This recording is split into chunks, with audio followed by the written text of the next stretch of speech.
Hello, bonjour. Aujourd'hui, on va parler de Meghan Markle, la duchesse de Sussex. On va parler de sa vie avant le prince Harry et de la critique qui lui est faite dans le livre qui vient de sortir. Donc, l'une des critiques qui lui est faite dans le livre, c'est de ne pas coucher avec des hommes, c'est-à-dire qu'elle ne pas être volage, ne pas aller butiner par-ci et par-là, ou alors embrasser plein de crapauds avant de trouver son prince. C'est la critique qu'on lui fait.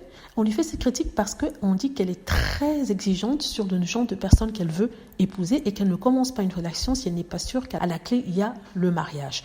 Donc du coup, la plupart de ses partenaires, elle les sélectionnait selon des critères bien précis qu'elle a elle-même notés par rapport à ses lectures, par rapport à ses goûts personnels et par rapport à ses attentes de la vie.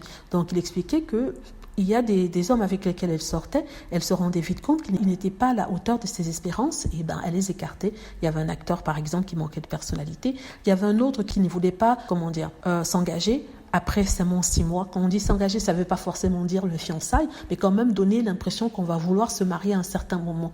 Et du coup, comme il n'a pas donné cette assurance-là, elle a laissé tomber. Donc, sincèrement, si vous me demandez ce que j'en pense, je trouve qu'elle a tout à fait raison. Pourquoi est-ce qu'on va coucher avec 10 000 hommes pour pouvoir trouver l'homme qu'on veut?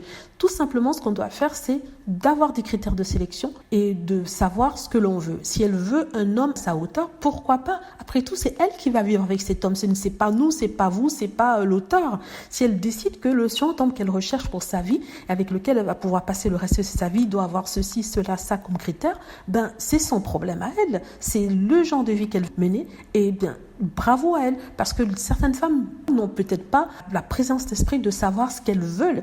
Elles errent comme ça d'allant de partenaire à partenaire afin de déterminer ce qui leur convient. Mais Meghan Markle semblait savoir ce qu'elle cherchait et ce qui était bien dans son potentiel partenaire ou mari ou amant. Donc je vois pas où est le problème. Donc ce livre-ci est vraiment un livre idiot parce que il critique ce qu'en fait recherchent les femmes de nos jours, la possibilité de savoir ce qu'elles veulent et ce qu'elles veulent très tôt dans la relation. Meghan Markle, pas de couchage, si oui, ça pouvait arriver, mais elle va pas passer d'un homme à l'autre comme ça afin de trouver quelqu'un. Non, elle prenait son temps, elle regardait la personne, elle faisait sa petite enquête sur comment il était auprès de ses amis et tout ça. C'est tout à fait normal.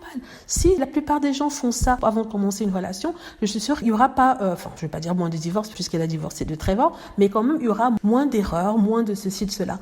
Donc voilà, c'est tout ce que je voulais dire par rapport à cela. Meghan Markle, c'est quelqu'un qui sait ce qu'elle veut. Aussi simple que ça. Il n'y a rien de mauvais dans cela. Il y a des gens qui savent ce qu'ils veulent, d'autres qui ne savent pas, qui préfèrent avoir de l'expérience et après choisir.